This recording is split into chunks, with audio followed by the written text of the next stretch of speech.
Hello, everyone. This is Kelly Beard of KarmicTools.com, and this is your weekly forecast for February 14th through the 20th of 2021. This is a big week energetically. Mercury's still retrograde at the beginning of the week, but it goes forward by the end of the week. And you may have heard me say in recent weeks it touched base with Sun and Venus, but only one time. This week it touches base with Jupiter initiating a whole new cycle of consciousness, awareness, learning. And for us as individuals, this is the beginning seedlings of our new story. I like that too. And because it's happening during the retrograde, February 14th is actually the second hit. Mercury linked up with Jupiter January 11th, and again this week, and the final time will be March 4th.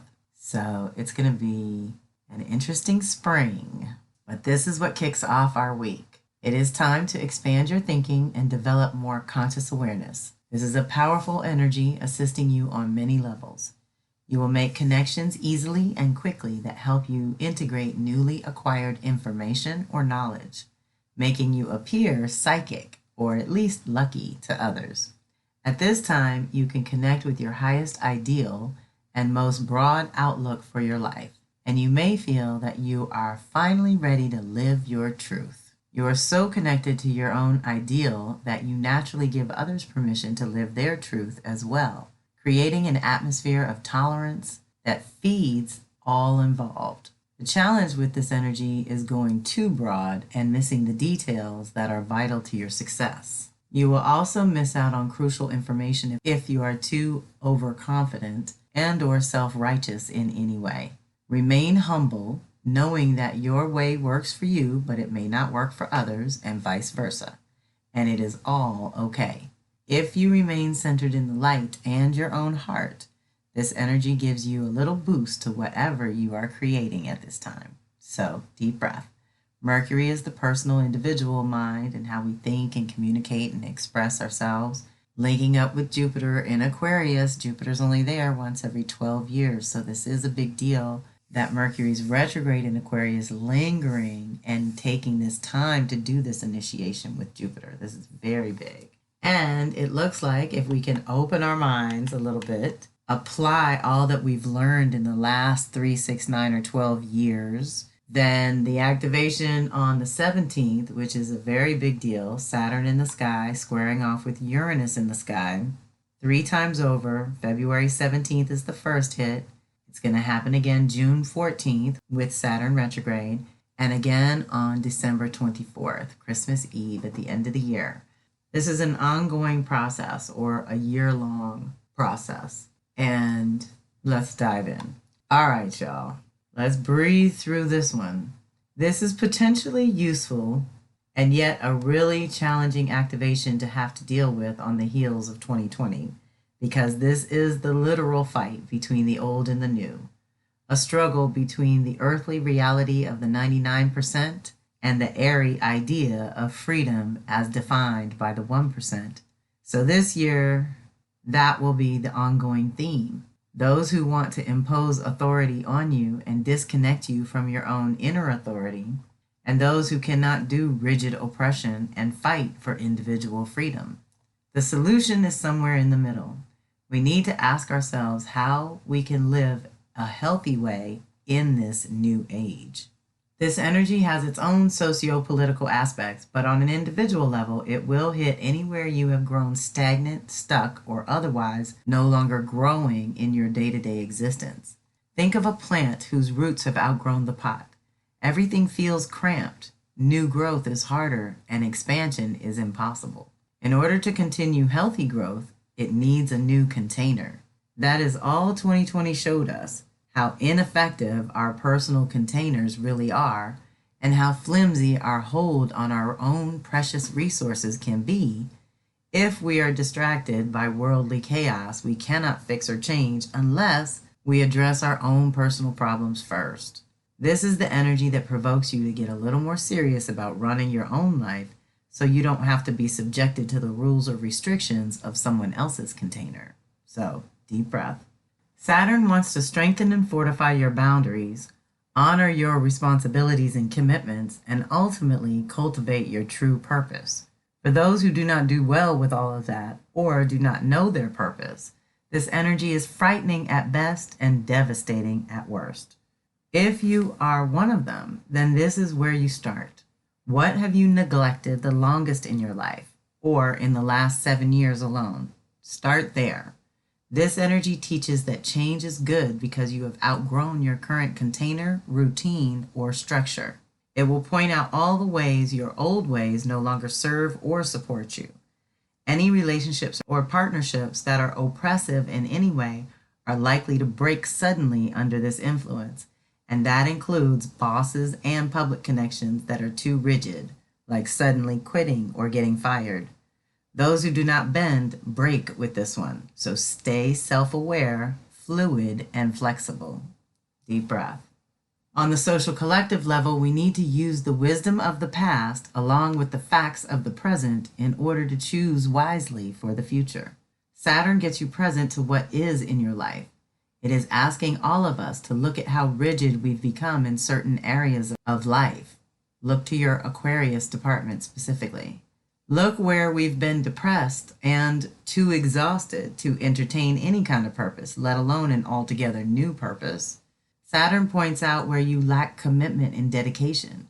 So whatever needs the most attention in your 3D reality, that is where you start to deepen your dedication to doing better. Uranus, on the other hand, wants to present you with inspiration and creative solutions, but you have to be open and receptive to the new and unusual.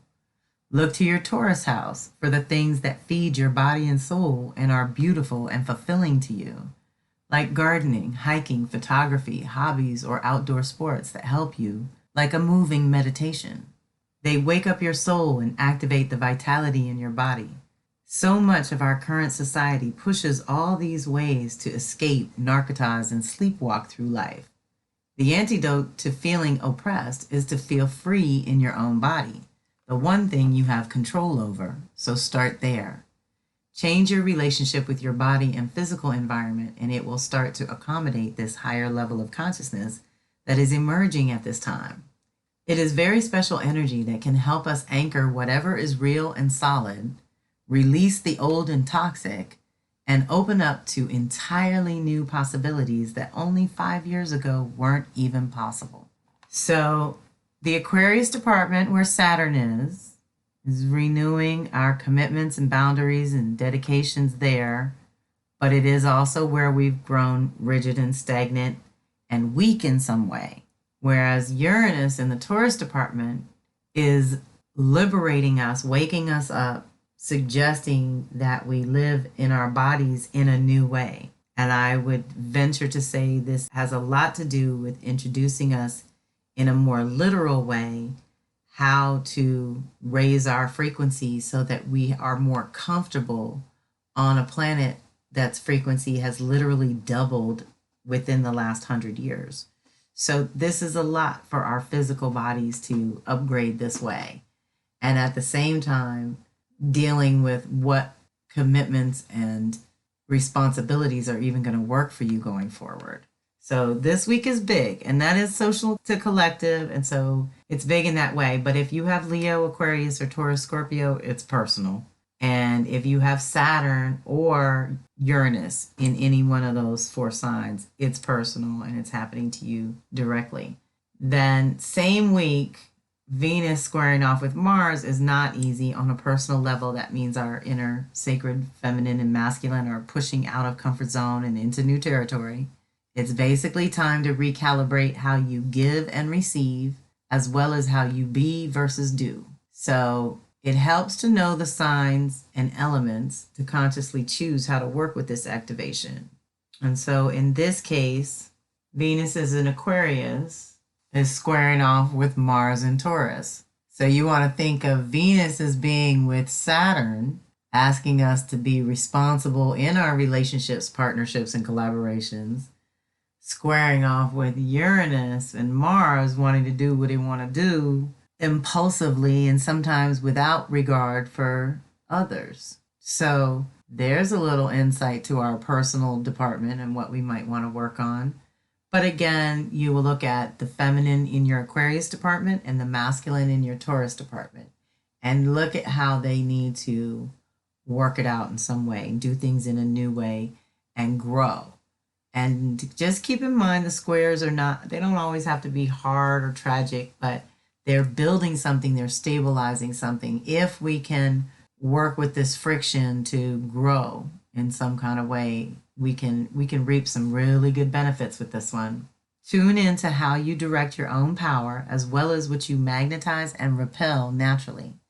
Anytime Venus and Mars interact, the energy has to do with your relationships, both personal and professional, private and public. Squares create the necessary tension to catalyze action. As an individual, it is time to grow, change, and integrate your own values and priorities with your own desires and passion. However, on another level, it can activate sexual energy, as that too is the energy of creation. If you are in a happy, healthy relationship, then it is a great energy for you expressing your love in a physical way.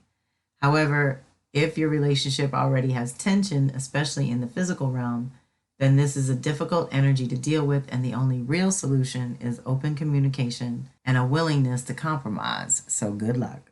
Deep breath. That Venus and Mars activation was on Friday the 19th and Mercury going direct on Saturday the 20th. Woohoo! Onward and upward we go, now that Mercury is forward again. Anytime you're in another dimension, when you return home, there is what I refer to as the re-entry period, when you reacclimate yourself to where you are, and if and when you're lucky, you also get integration time to anchor any recent revelations. That is what a Mercury shadow period is like, and that's basically the next 3 weeks from February 20th forward. It's going to move through Aquarius and back into Pisces and gets to Aries on April 10th, when you will really feel the shift.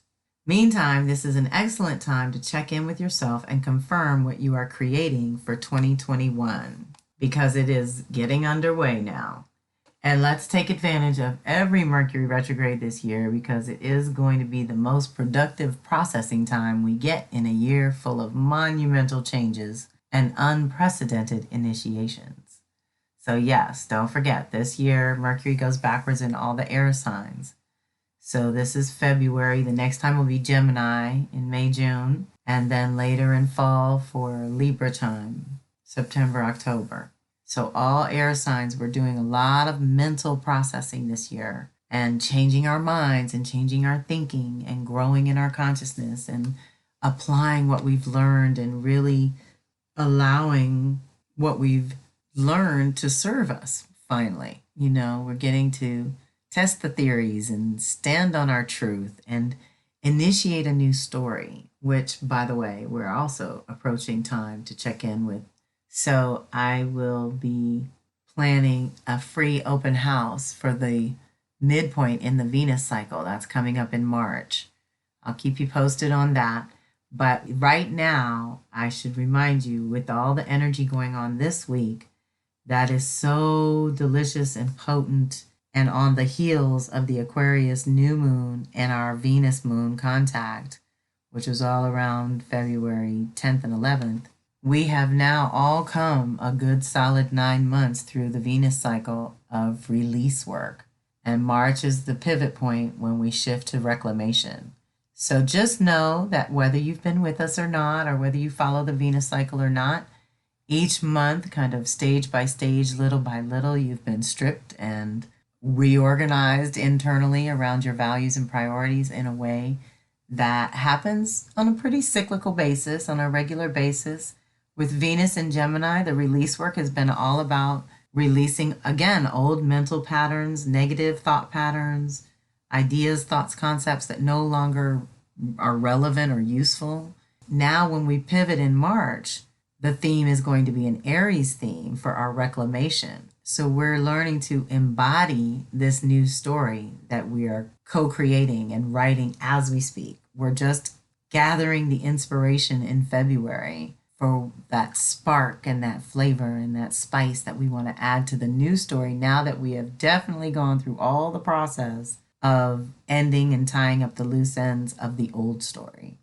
And anyone that was struggling with that before 2020, I'm sure 2020 helped eradicate any vacillation or on the fence. We've all kind of gotten very clear about what we need to function and what we feel are good boundaries and what kind of communities really serve and support. And we're rearranging things accordingly. And that's what happens when your consciousness grows and you learn, you gather more information, the perfect Mercury retrograde exercise. And as you have these inner revelations about what's truth for you and how life is unfolding for you and what kind of story you want to tell out of that, you get to use these energies and direct them on your own behalf in a conscious way. And so there's no victims, right?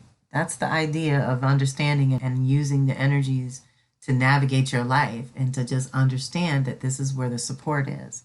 And this week is big energetically. And at the same time, we're still in an inward phase of life. And we're being initiated. In the initiation, I just keep getting the visual of like the caterpillar to butterfly, because you slow down as a caterpillar. It lives its life cycle, but then it slows down, goes into the cocoon. Its internal organs have to dissolve and be reborn. And we're going through a lot of that kind of process this year in various ways. And Saturn squaring off with Uranus is one of them. So the last thing I want to just remind you with that is my advice is to just keep using the filter every time you are faced with a choice or decision and you don't know what to do. Ask yourself if the old traditional way is the best response or something new and more progressive is actually the best response. And I'm just going to say 75-80% of the time, the new and progressive is going to be better for us right now. The old ways are not viable. And that's part of what Saturn's going to help us strengthen and fortify. But at the moment, they're very weak. So let's move through with as much self-awareness and consciousness as possible. Know that just setting the intention magnetizes your desires to you. And asking the question invites the answers. So whatever is on your mind, you can put that forth to the universe, to your guides, spirit guides, ancestral guides, angelic guides. And just notice how they respond, because we're still in that beautiful zone as well, where the veils are thinner and the communication with your guides is a little easier under these influences. So take your time, check in with yourself and higher self. Make sure your heart is co-signing on the things your mind is presenting. Know that that is the biggest theme of Aquarius time, is the realignment between your head and heart. So ultimately, that is the goal. And just know you're tremendously supported to do it. And reach out if you need to. I hope you have a fantastic week. This is Kelly Beard of Karmic Tools signing off.